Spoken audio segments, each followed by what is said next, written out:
Bonjour à tous, aujourd'hui je vous montre comment créer un agent IA sur Make étape par étape.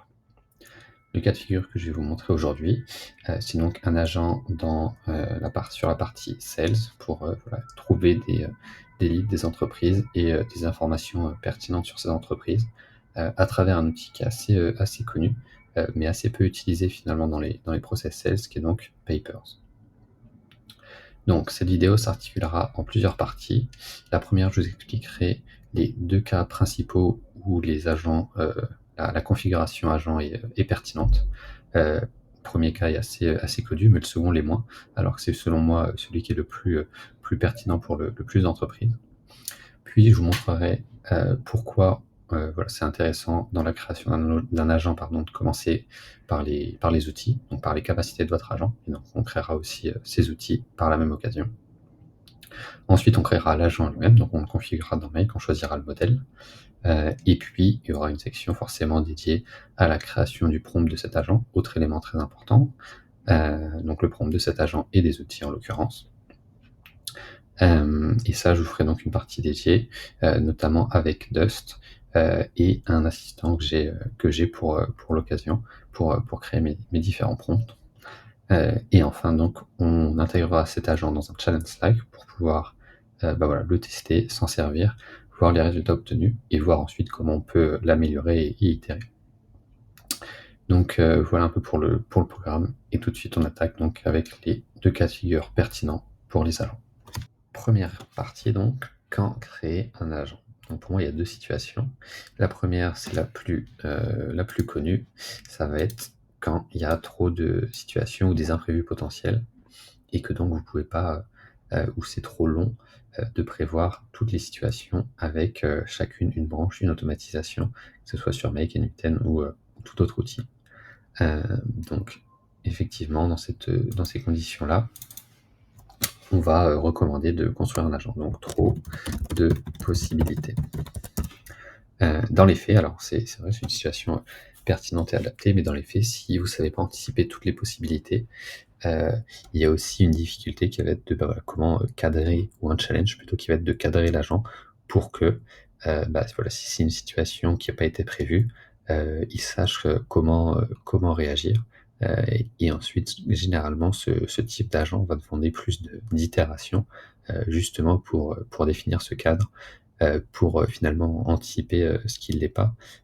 Et donc, voilà, même si c'est le cas d'usage qu'on met le plus en avant, pour moi, ça reste, même si c'est pertinent, un cas d'usage assez complexe, et avec lequel il faut être vigilant, notamment si c'est par exemple un agent qui est en interaction directe avec vos clients ou prospects. Le second cas d'usage, qui pour moi, dont parle pour moi assez peu, alors que c'est quelque chose de beaucoup plus simple à mettre en place et surtout beaucoup plus courant pour les entreprises, ça va être que dans l'automatisation, que ce soit encore une fois N8N, Make ou peu importe la plateforme, il y a un incontournable ou une constante qui est qu'il faut choisir un déclencheur. Donc un déclencheur, ça va être quand est-ce que le scénario, l'automatisation va s'activer, va fonctionner. Et donc pour ça, il y a 2 approches, encore une fois assez classiques. La première, c'est à intervalles réguliers. Donc là, vous pouvez définir, voilà, tous les jours à telle heure, toutes les 10 minutes, enfin voilà, peu importe la fréquence. Ça, vous avez maintenant sur tous les outils, une modularité très, très grande. Et puis la seconde, ça va être à partir d'un événement. Donc par exemple, quand, un prospect prend un rendez-vous, avec vous, ou, quand il se passe tel ou tel événement sur, votre CRM, votre base de données ou peu importe. Donc voilà, ça c'est les 2 grandes familles de déclencheurs. Mais parfois pour certains, process, on aimerait pouvoir les déclencher, voilà, un peu juste quand on en a besoin, et en l'occurrence, quand on en a besoin, c'est pas forcément, voilà, basé sur un événement spécifique ou basé sur une récurrence particulière. Et donc, voilà, avant les agents entre guillemets, la seule option qu'on avait, c'était de, finalement les déclencher manuellement, donc aller, se connecter directement sur Make ou N8N, et puis déclencher son scénario lorsqu'on en avait besoin. Maintenant avec les agents, vous pouvez donc en créer et leur donner accès donc à différents, scénarios, différents outils, et ensuite pouvoir interagir avec eux directement depuis, un canal de communication de votre choix. Donc par exemple Telegram, Slack, WhatsApp, peu importe. Et donc ça va rendre, voilà aussi, vos interactions avec vos process, avec vos automatisations beaucoup plus fluides. Et ça donc pour moi, c'est un cas d'usage beaucoup plus pertinent, beaucoup plus courant, et surtout beaucoup plus simple à mettre en place parce que finalement, vous pouvez, voilà, avoir un assistant relativement simple, donc interagir avec un LLM classique, avec le modèle de votre choix et en plus juste lui donner, voilà quelques outils et lui dire de retourner le résultat. Et donc ça pour moi, c'est un cas beaucoup plus concret et beaucoup plus, facile à mettre en production, et à intégrer dans des entreprises. Donc c'est, le premier c'est quand il y a trop de possibilités et le second, c'est quand il n'y a pas de fréquence, ou d'événements. Hop, je vais réussir à écrire d'événements déclencheurs. Donc voilà, ça pour moi c'est vraiment les deux situations et pour moi la seconde est beaucoup plus, courante et beaucoup plus simple à mettre en place, surtout beaucoup plus simple à déployer, heu, dans une entreprise, dans un vrai cas business. Maintenant, on va passer à la deuxième partie donc de la vidéo, qui va être la création des outils. Maintenant, on va passer donc à la création des outils de notre agent. Donc, comme je vous disais en introduction, l'objectif aujourd'hui, c'est de créer donc un agent autour, de la partie sales et notamment recherche d'entreprise, de leads, de prospects. Et pour ça, donc on va utiliser une plateforme que beaucoup connaissent, qui s'appelle donc Papers. Mais que beaucoup utilisent de manière, manuelle, c'est-à-dire directement via le site web, comme on l'est aujourd'hui. Et ce que peut-être moins de personnes savent, c'est que donc Papers dispose d'une API. Une API, qu'est-ce que c'est? Bah, voilà, c'est ce qui va permettre, d'interagir avec la plateforme, à distance et donc de créer une automatisation. Et que notamment via cette API, vous avez accès aux mêmes fonctionnalités que sur le site web et donc aux mêmes fonctionnalités notamment que les, recherches avancées. Donc vous pouvez choisir en activité le département, je vais vous montrer ça tout de suite. Donc pour trouver, voilà, pour savoir déjà si un outil a une API, alors soit vous pouvez regarder directement sur le site web, mais c'est pas toujours très visible. Sinon, vous pouvez donc aller, sur Google, taper le nom de l'outil suivi de API documentation. Et dans 99 des cas, si l'outil a une API, vous allez trouver donc la doc et donc, un lien, et donc la confirmation qu'elle en dispose, bien d'une. Donc en l'occurrence ici, hop, voilà l'API donc de Papers, avec ici les différents, alors ce qu'on appelle, d'un point de vue, technique les endpoints qui sont finalement toutes les actions que vous pouvez réaliser via cette dernière. Et donc comme vous voyez ici, vous avez plusieurs, possibilités, donc notamment récupérer l'ensemble des informations disponibles sur une entreprise, et ce à partir, soit d'un CRN ou d'un identifiant d'association. Et ici sur le côté, vous allez voir donc toutes les, informations potentielles que vous pouvez, récupérer. Ensuite, vous avez la même chose donc avec des fichiers associations et ensuite vous avez aussi la partie donc recherche dont je parlais juste avant, avec voilà la recherche d'entreprises qui correspondent à des critères. Et donc c'est assez poussé. Donc au début, ça va être les query parameters, donc c'est un peu les paramètres généraux, donc le nombre de résultats que vous souhaitez, le nombre de résultats par page, dans quelle base chercher, donc est-ce que vous cherchez dans la base entreprise, dirigeants, bénéficiaires? Ici, vous pouvez aussi mettre une query, donc un intitulé de recherche, le siège, le code NAF, donc voilà, il y a vraiment énormément de paramètres avec lesquels vous pouvez, voilà, vous pouvez composer.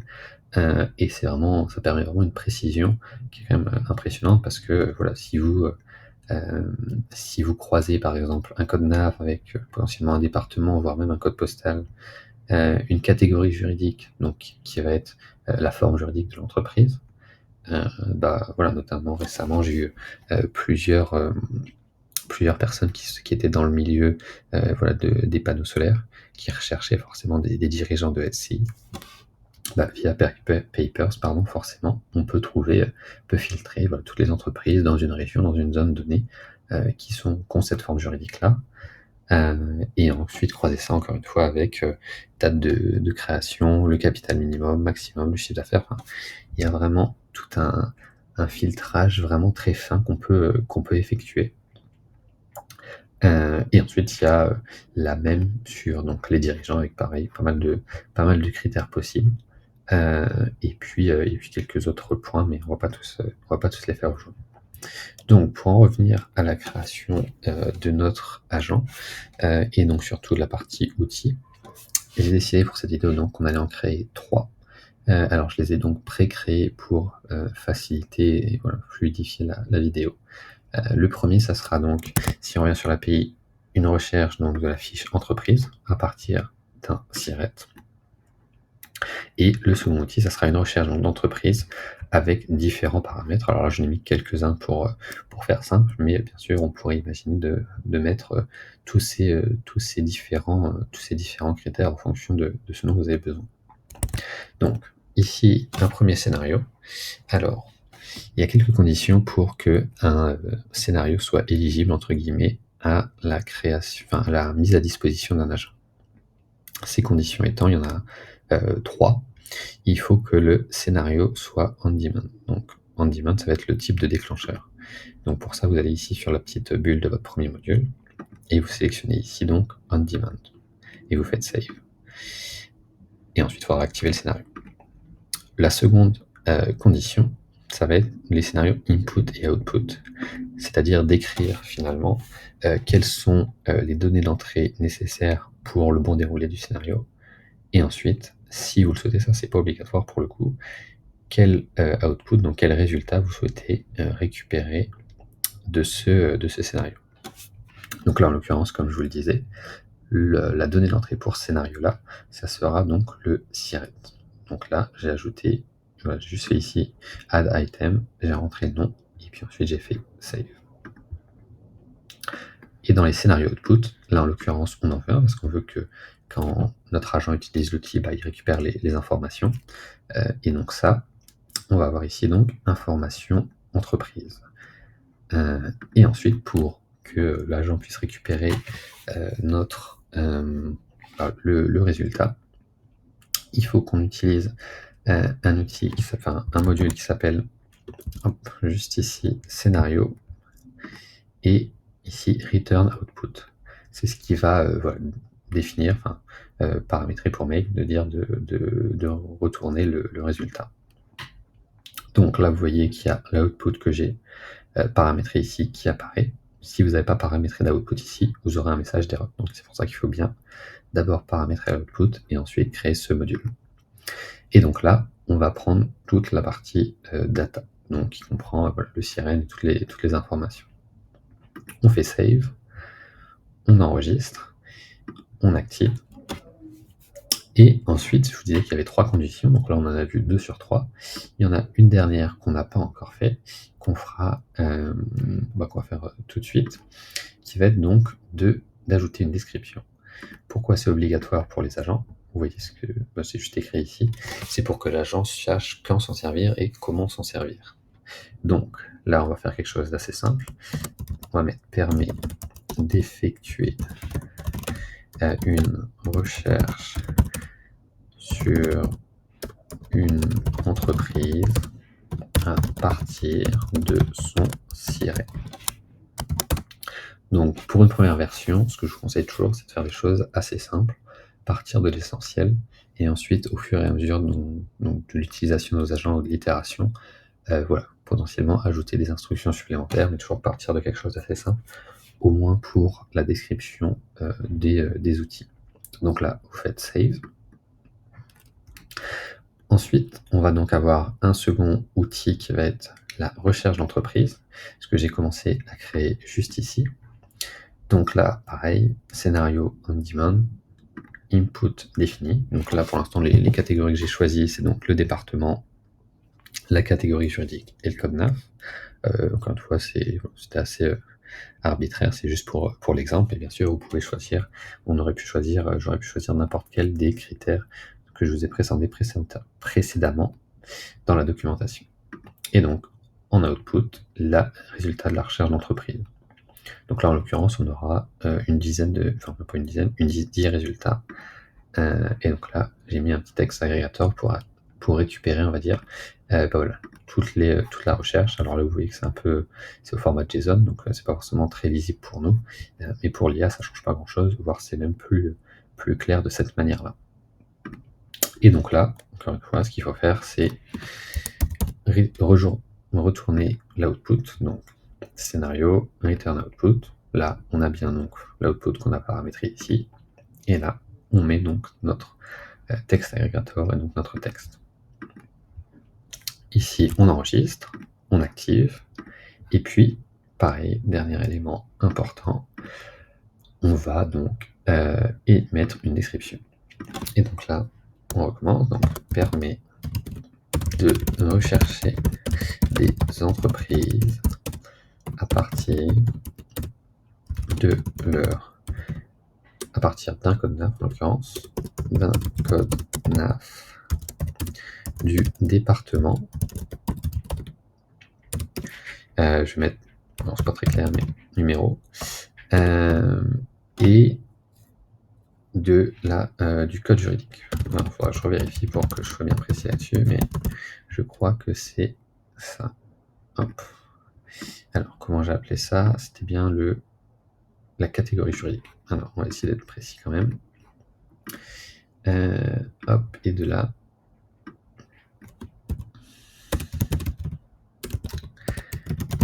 Catégorie juridique. Donc là, on fait save. Et donc voilà, on a deux outils. Et donc le dernier outil dont je vais me servir, c'est un outil que j'avais déjà créé. Donc voilà, je n'ai pas besoin que j'ai déjà créé pour un autre agent, qui va être donc cet outil-là, donc qui est LinkUp, un outil dont je parle régulièrement sur LinkedIn, qui est une IA spécialisée dans la recherche web, un outil français vraiment top que j'utilise énormément pour moi, pour mes clients. Et donc là, je vais vous montrer la configuration. Je crois que j'ai fait quelque chose d'assez simple. Voilà, fait une recherche sur l'entreprise suivante. Là, je lui fournis donc le nom en input. Et ensuite, donc, je récupère la réponse juste ici. Donc voilà. Donc, on a maintenant nos trois outils. Donc finalement, un peu le squelette de notre agent. Et donc, on va pouvoir passer à sa création. Maintenant que nos outils sont créés et paramétrés, on va donc pouvoir passer à la création de l'agent en lui-même. Donc pour ça, vous allez voilà, dans le menu de gauche, sous AI Agent, juste ici. Et donc ici, vous allez pouvoir donc créer un nouvel agent. Donc la première chose qu'ils vont vous demander, ça va être de choisir un modèle. En l'occurrence, moi j'ai plusieurs connexions avec donc Anthropic, OpenAI et Mistral. Pour l'occasion de 100%G, je vais choisir donc OpenIA. Ensuite, vous allez pouvoir choisir le nom de l'agent. Donc là, je vais l'appeler, juste pour simplifier, vidéo YouTube. Et ici, donc, vous allez pouvoir choisir le modèle. Donc, pour le modèle, vous allez avoir le choix entre tous les modèles que vous avez pour le provider que vous avez choisi. Donc, en l'occurrence, là, j'ai choisi OpenIA. Et là, pour l'occasion, je vais prendre GPT 4.1. Et ici, donc, vous allez avoir donc, un système prompt sur lequel je vais revenir juste après. Pour l'instant, je vais mettre quelque chose de très simple. Hop, tu es un assistant sales. Et ici, donc, je vais faire save. Ensuite, vous aurez donc plus de possibilités voilà, sur le paramétrage, donc notamment toujours le prompt système.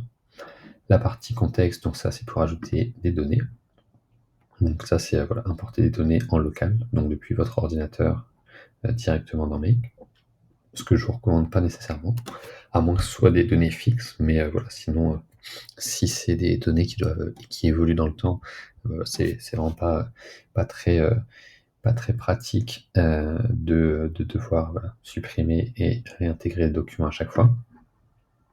Ensuite ici, donc une des nouvelles fonctionnalités de Make, enfin des agents IA de Make, c'est les serveurs MCP.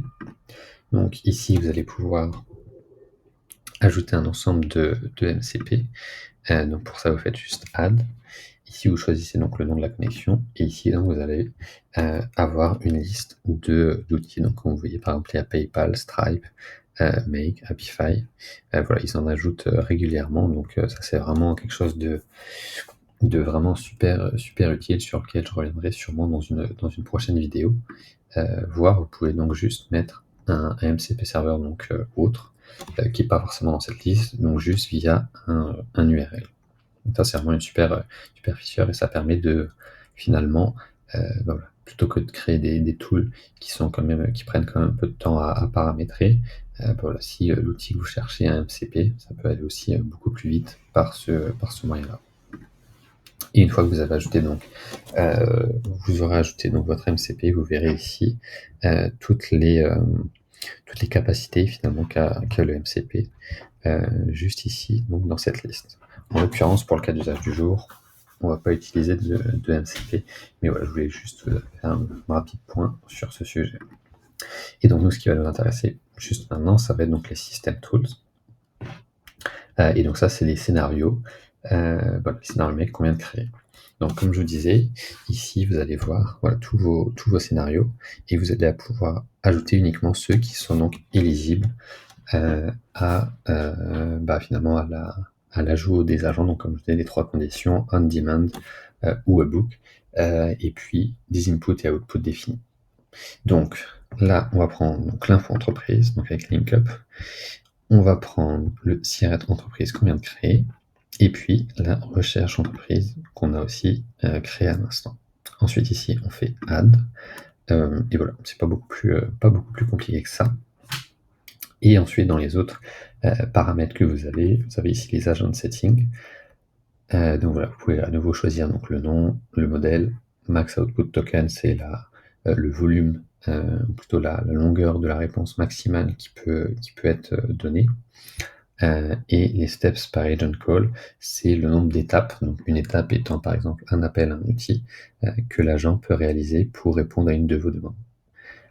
Et ensuite, ici, donc c'est le nombre de messages que l'agent va garder en mémoire pendant vos interactions. Donc pareil, là-dessus, je ne vais pas m'attarder trop là-dessus aujourd'hui. Ça pourra potentiellement être l'objet d'une prochaine vidéo. Et donc voilà, globalement, c'est ça un peu les principaux paramètres de votre agent, avec le prompt bien sûr, sur lequel on va revenir juste après. C'est donc le prompt, le choix donc du provider de l'IA et donc le modèle, et puis la partie database, partie MCP et la partie System Tools. Donc les System Tools étant les scénarios make auxquels vous voulez donner accès à vos agents. Donc maintenant, on va s'attarder un peu sur la partie prompt, qui est l'autre sujet ultra important lors de la création d'un agent. Et donc pour ça, on va quitter Make quelques temps pour aller donc dans Dust, dans lequel j'ai un assistant qui m'aide beaucoup pour créer tous mes prompts. Donc c'est parti. Donc pour la création du prompt, je vais vous montrer le process que je suis voilà, pour la création de tous les prompts dont j'ai besoin, que ce soit pour moi ou mes clients.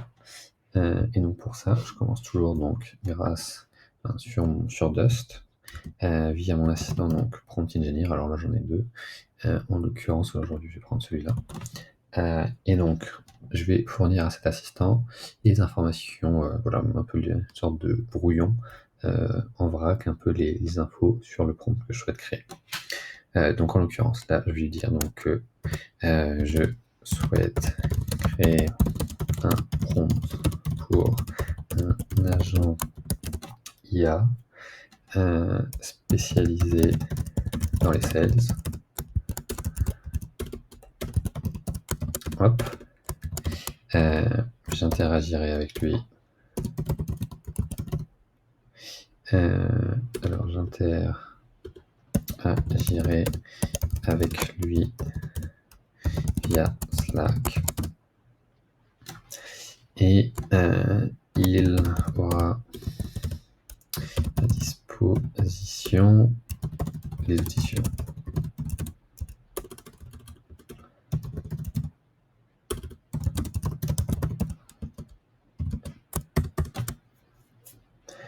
Donc, hop, premier outil, recherche d'entreprise. Alors là, j'essaie toujours de reprendre les intitulés exacts de mes scénarios. Hop, permet à partir d'un code NAF catégorie juridique je vais mettre en parenthèse le code, et d'un département, hop, juste ici, numéro d'obtenir une liste d'entreprises.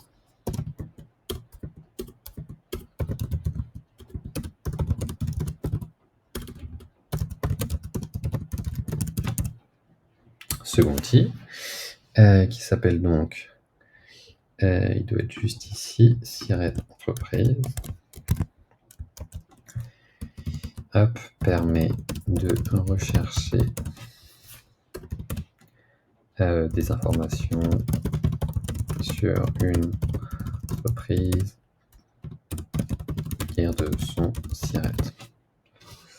Voilà, et puis donc le dernier outil, alors là je vais faire save, je vais retrouver donc ici, voilà, info entreprise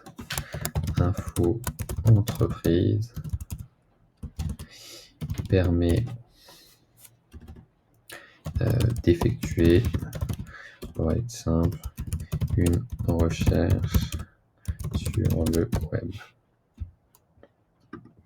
Je viendrai modifier rapidement juste après le prompt dans LinkUp pour que ça soit un peu plus large.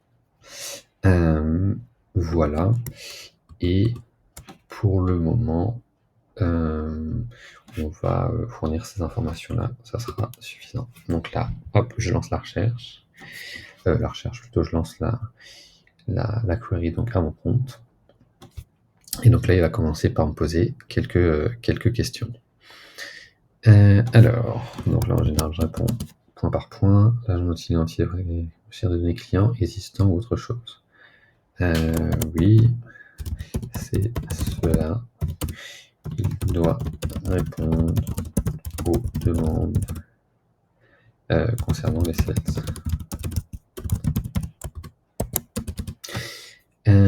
Qui utilisera cet agent? On va faire simple, des commerciaux. 3. Dans quel contexte l'agent sera sollicité? Recherche de prospects et enrichissement. 4.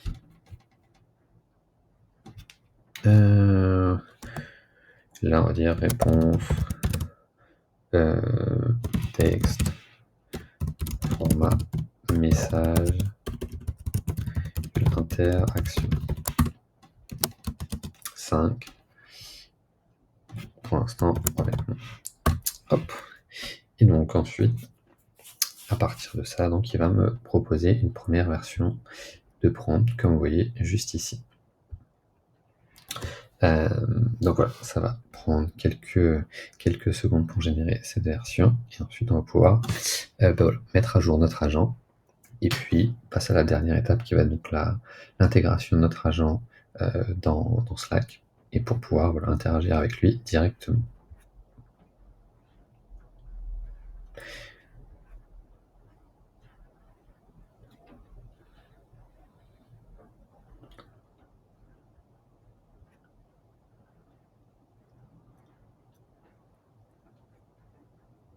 Voilà, donc maintenant on a notre prompt.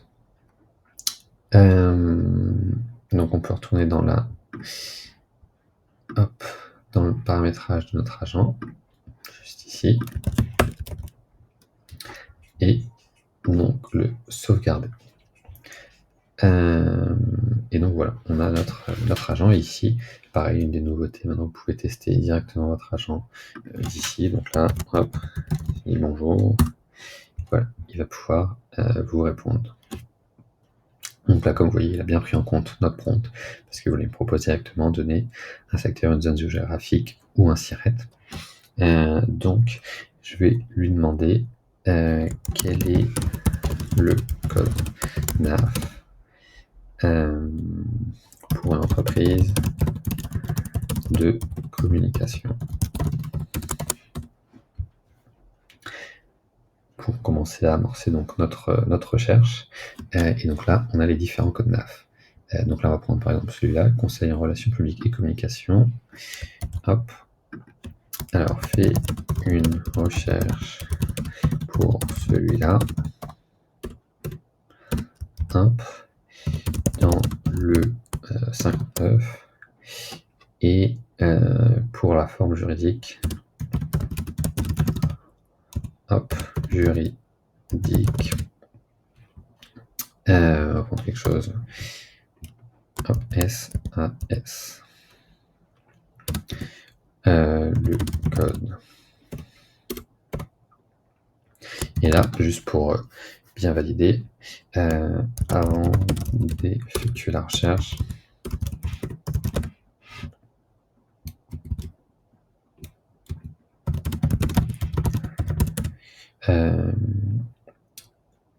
donne-moi le code pour valider qu'il ait bien compris la demande.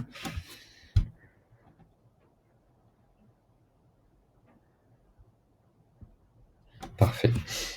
Donc là, a priori, il l'a lancé. Et donc, vous voyez ici, voilà, les entreprises donc, qu'il a trouvées grâce à ça. Donc, Equanimity, Wire Agency, et donc voilà, pas mal de choses.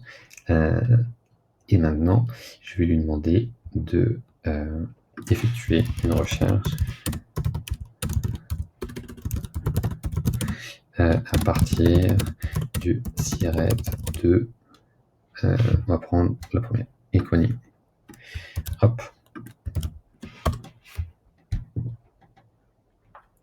Donc là, vous voyez qu'il exécute bien donc notre scénario siret entreprise qu'on a créé précédemment. Hop. Et donc là, on a donc toutes les informations avec donc le nom du président. Et enfin, on va demander donc fait une recherche sur le web pour trouver l'URL LinkedIn du dirigeant. Alors là, comme je vous l'ai dit, mon prompt sur LinkUp n'est pas idéal. Je lui demande de trouver des infos.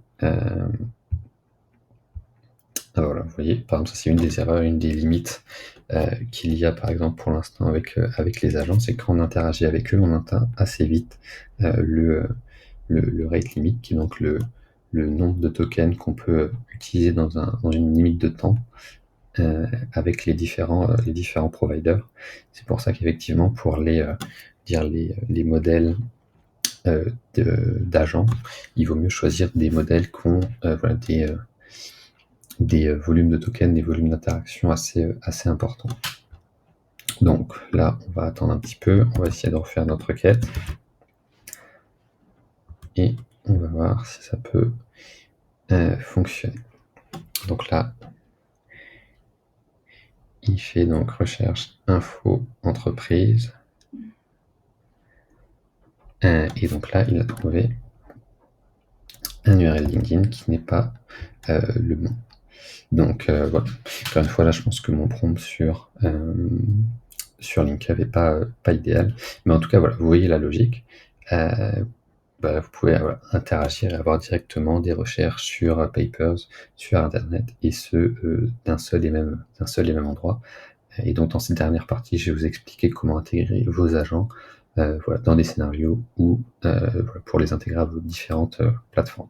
Donc, dernière partie, on a donc maintenant un prompt, on a donc maintenant nos outils, et donc on a testé rapidement notre agent qui fonctionne. Et donc voilà, maintenant le sujet, ça va être de l'intégrer à un outil dont on le souhaite. En l'occurrence, ici, ce sera Slack. Donc pour ça, on va créer un nouveau scénario. Et donc, on va chercher le module Slack. Et ici, il va falloir descendre un petit peu pour trouver donc ce module ici, donc qui est Watch New Event. Donc c'est quand il y a un nouveau message ou un autre type d'événement en l'occurrence, mais pour nous ce sera donc un message donc sur lequel on va cliquer. On va faire créer un webhook. Là, on va l'appeler vidéo YouTube. Event type, c'est nouveau message dans un channel privé. Et là, on va choisir, hop, On va choisir celui-ci. Ouais, on va choisir cette connexion-là, peu importe, et le channel, on va choisir donc Sales. On va faire Save, et on va faire Save juste ici. Ensuite, donc, on va chercher notre agent. Donc, vous voyez, juste sur la droite, vous avez Run an Agent. Là, vous allez pouvoir choisir donc votre agent, en l'occurrence là, le vidéo YouTube.